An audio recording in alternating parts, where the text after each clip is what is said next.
Hello दोस्तों, आप सभी का स्वागत है हमारे यूट्यूब चैनल एसएससी कोचिंग पे। दोस्तों, हम लोग जो एनसीईआरटी सार संग्रह हम लोग पढ़ रहे थे, उसमें हम लोग टॉपिक देखेंगे जो भारत का भूगोल है।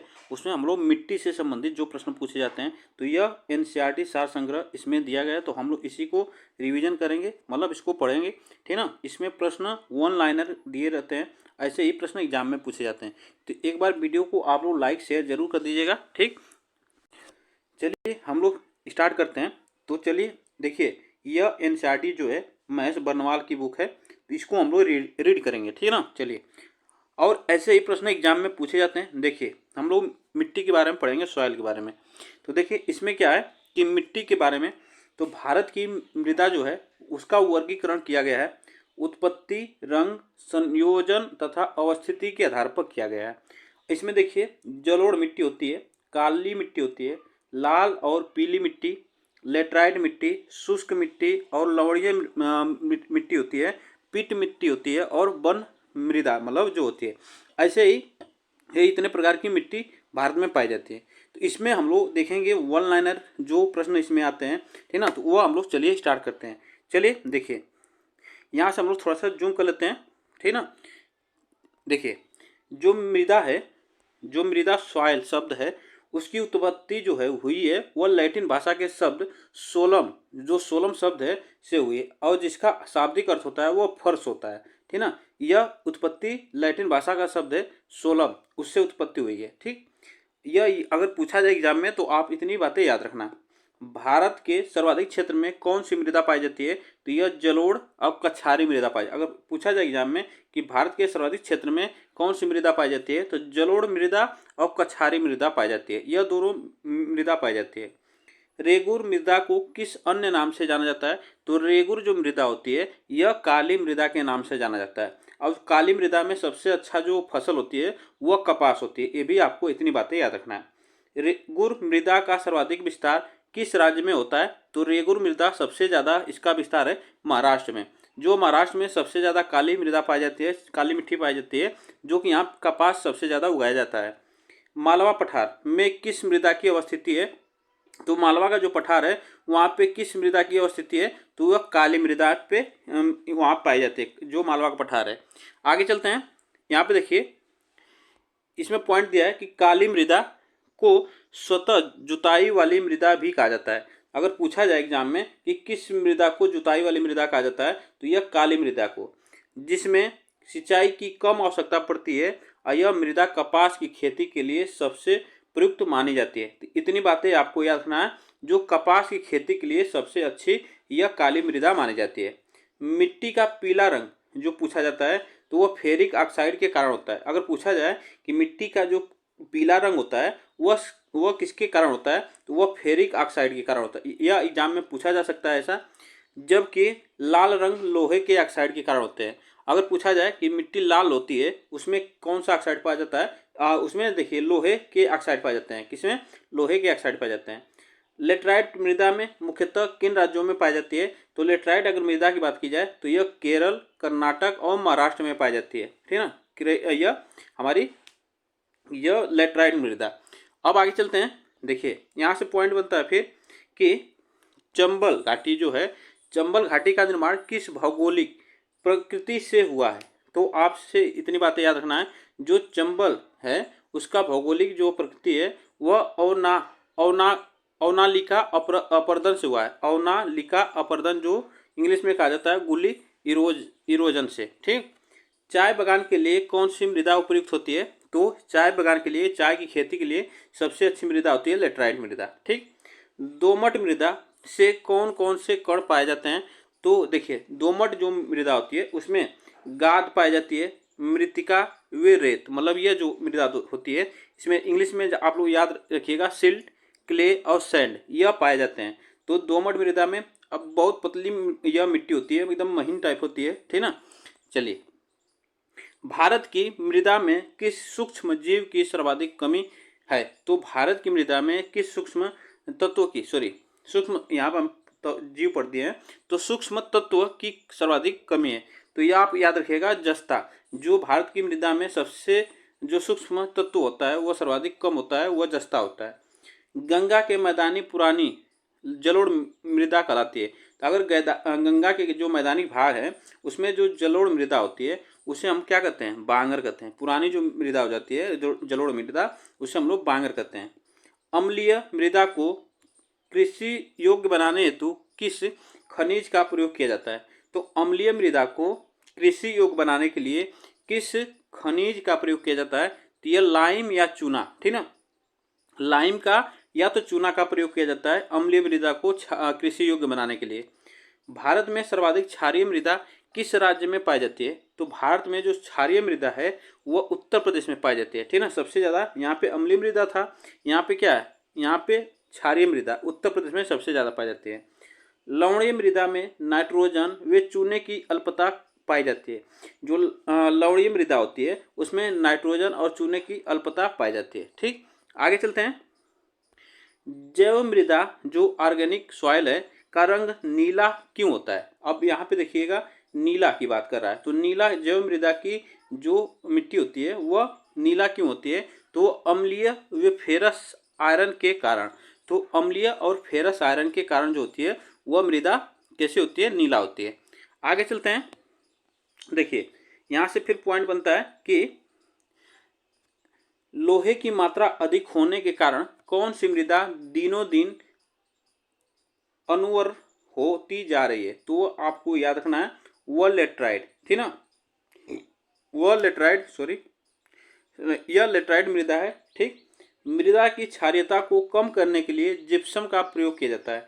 तो मृदा की जो क्षारीयता को कम करने के लिए उसमें क्या मिलाया जाता है? तो यह जिप्सम का प्रयोग किया जाता है। तो यह आपसे याद रखना है। लेटराइट मृदा भारत में मुख्यतः कहाँ पाई जाती है? तो यह मालाबार, जो मालाबार तटीय प्रदेश हैं वो वहाँ पे लेटराइट मृदा पाई जाती है। सबसे कम जल धारण क्षमता किस प्रकार की मृदा में होती है? तो आपको इतनी बातें याद रखना है कि जो सबसे कम जल धारण करती है क्षमता वाली मिट्टी वह कौन सी है? तो बलुई दोमट मिट्टी, बलुई दोमट मिट्टी। पौधों को सबसे अधिक जल किस प्रकार की मृदा से प्राप्त होता है? तो यह चिकनी मृदा से प्राप्त होता है। चिकनी मृदा से सबसे अधिक जल प्राप्त होता है पौधों को। आगे चलते हैं। क्वेश्चन देखिए यहाँ पे बनता है कि मृदा की उर्वरता बढ़ाने के लिए, मृदा की उर्वरता बढ़ाने के लिए कौन सी फसल उगाई जाती है? तो यह दलहनी फसल उगाई जाती है। मृदा की उर्वरता बढ़ानी है तो दलहनी फसल को आपको बोना चाहिए। आगे चलते हैं। देखिए पश्चिमी राजस्थान की मृदा में किस खनिज की अधिकता पाई जाती है? तो पश्चिमी जो राजस्थान है वहाँ पे मृदा जो है उसमें किस खनिज की अधिकता पाई जाती है? तो वहाँ पे कैल्शियम की अधिकता पाई जाती है।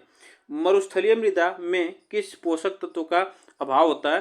तो जो मरुस्थलीय जो मृदा होती है वहाँ पे नाइट्रोजन का अभाव होता है, नाइट्रोजन तत्व जो होता है उसका अभाव पाया जाता है। मृदा अपरदन को किस प्रकार रोका जा सकता है? तो यह वनारोपण द्वारा यह रोका जा सकता है। आगे चलते हैं। यहाँ पे देखिए पूछा जाता है यहाँ पे कि पीएच मान के अनुसार मृदा की प्रवृत्ति। तो यहाँ पे पीएच मान के अनुसार जो मृदा की प्रवृत्ति होती है उसके बारे में हम लोग जान लेते हैं। देखिए यह पीएच मान है और मिट्टी की प्रवृत्ति की बात करता है। तो देखिए जो पीएच मान होता है 1 से 6 तक वह कैसी मृदा होती है? अम्लीय मृदा होती है, ठीक ना, एसिडिक सॉइल होता है। अगर 7 जिस मृदा का पीएच मान है वह उदासीन मृदा होती है, न्यूट्रल सॉइल।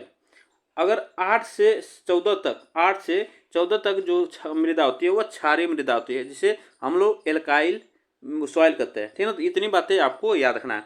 अब एक पॉइंट यहाँ से बनता है कि देखिए एक पॉइंट यहाँ से बनता है लाल और पीली मृदा अम्लीय प्रकृति की होती हैं जिसमें नाइट्रोजन, फास्फोरस, ह्यूमस जैव पदार्थ की कमी होती है। तो यह बातें आपको याद रखना है। जो लाल और पीली मृदा होती है उसमें अम्लीय प्रकृति की होती है, उसमें नाइट्रोजन, फास्फोरस और ह्यूमस की कमी होती है। ठीक, आगे चलते हैं। अब यहाँ से जो टॉपिक आता है यहाँ पे ये भी छोटा सा पॉइंट है जो कि यह प्राकृतिक वनस्पति से यहाँ से प्रश्न बनते हैं। तो चलिए इसको हम लोग देख लेते हैं थोड़ा सा जूम करके। चलिए देखिए यहाँ से क्या बनता है कि भारत में सर्वाधिक बृहद क्षेत्र में किस प्रकार के वन पाए जाते हैं? तो भारत के सर्वाधिक बृहद क्षेत्र में किस प्रकार के वन पाए जाते हैं? तो आप याद रखिएगा उष्णकटिबंधीय शुष्क पर्णपातीय वन भारत में सर्वाधिक पाए जाते हैं। उष्णकटिबंधीय सदाबहार वन क्षेत्रों में औसत वर्षा कितनी होती है? तो इतनी बातें याद रखना कि 200 सेंटीमीटर से अधिक होती है। उष्णकटिबंधीय सदाबहार वन में 200 सेंटीमीटर से अधिक वर्षा होती है औसतन। भारतीय वनस्पति सर्वेक्षण BSI के संस्थापक सर जॉर्ज किंग थे तथा इसकी स्थापना 13 फरवरी 1890 को हुई थी। ठीक ना, भारतीय वनस्पति का स्थापना 13 फरवरी 1890 को हुई थी। चलिए आगे चलते हैं। यहाँ से देखिए, भारत में सिनकोना वृक्ष कहाँ पाया जाता है? तो भारत में जो सिनकोना वृक्ष है वह कहाँ पाया जाता है? तो दार्जिलिंग में पाया जाता है। दार्जिलिंग में। कत्था बनाने हेतु किस वृक्ष की लकड़ी का प्रयोग किया जाता है? तो खैर लकड़ी का प्रयोग किया जाता है। सामाजिक वानिकी में प्रयुक्त बहुउद्देशीय वृक्ष का उदाहरण है, तो वह कौन सा है? खेजड़ी का जो वृक्ष है वह सामाजिक वानिकी में बहुउद्देशीय वृक्ष है। ठीक। भारत में वन संरक्षण अधिनियम किस वर्ष पारित हुआ था? तो यह आपको याद रखना है, वन संरक्षण अधिनियम जो 1980 में पारित हुआ था। ठीक ना। आगे चलते हैं। यहाँ से देखिए, सागवान तथा साल के वृक्ष किस प्रकार के वनों में पाए जाते हैं? जो सागवान है और साल के वृक्ष हैं वह किस प्रकार के वन में पाए जाते हैं? तो उष्णकटिबंधीय आर्द्र पर्णपाती वनों में पाए जाते हैं। आर्द्र पर्णपाती वनों में पाए जाते हैं। पश्चिमी हिमालय की शीतोष्ण पेटी में देवदार वृक्षों का बाहुल्य। तो अगर पूछा जाए तो पश्चिमी हिमालय जो है जो भारत का, वहाँ पे शीतोष्ण पेटी में जो देवदार वृक्ष पाए जाते हैं, वृक्षों का बाहुल्य यहाँ पे सबसे ज़्यादा है। बांस की कौन सी प्रजाति छत्तीसगढ़ में सर्वाधिक पाई जाती है? तो यह लाठी बांस जो है इसकी प्रजाति जो है छत्तीसगढ़ में सर्वाधिक पाई जाती है। आगे चलते हैं। यहाँ से देखिए, लंबी जड़ों और नुकीली कांटों अथवा शूलयुक्त झाड़ियों और लघु वृक्षों वाले वन सामान्यतः पाए जाते हैं। तो यह आपको याद रखना है, यह कहाँ पाए जाते हैं? तो राजस्थान में। लंबी जड़ों वाली, नुकीली कांटों वाली और शूलयुक्त झाड़ियों जो लघु वृक्षों वाली होती है वह राजस्थान में पाए जाते हैं। ठीक ना। संयुक्त राष्ट्र खाद्य एवं कृषि संगठन की नवीन रिपोर्ट के अनुसार वार्षिक स्तर पर वन क्षेत्रों में सबसे ज़्यादा वृद्धि में भारत को विश्व में कौन सा स्थान प्राप्त हुआ? तो यह हुआ है तो यह 8वां स्थान प्राप्त हुआ। ठीक ना। भोजपत्र बुर्ज वृक्ष जो है वह वृक्ष कहाँ पाया जाता है? तो यह भोजपत्र जो वृक्ष है वह कहाँ पाया जाता है? तो हिमालय में पाया जाता है। चलिए आगे चलते हैं। इसका देखिए, भोजपत्र और या भुर्ज वृक्ष इसे कहा जाता है। पलाश के वृक्ष को जंगल की आग भी कहा जाता है। जो पलाश होता है वह पलाश के वृक्ष को जंगल की आग भी कहा जाता है। भारत के किस राज्य में सागौन के वन पाए जाते हैं? तो यह मध्य प्रदेश में पाए जाते हैं। समुद्र तल से सर्वाधिक ऊंचाई पर पाए जाने वाला वृक्ष कौन सा है? तो समुद्र तल से सर्वाधिक ऊंचाई पर पाए जाने वाला जो वृक्ष है वह कौन सा है? तो यह देवदार है। चिपको आंदोलन के प्रणेता कौन थे? तो यह सुंदरलाल बहुगुणा।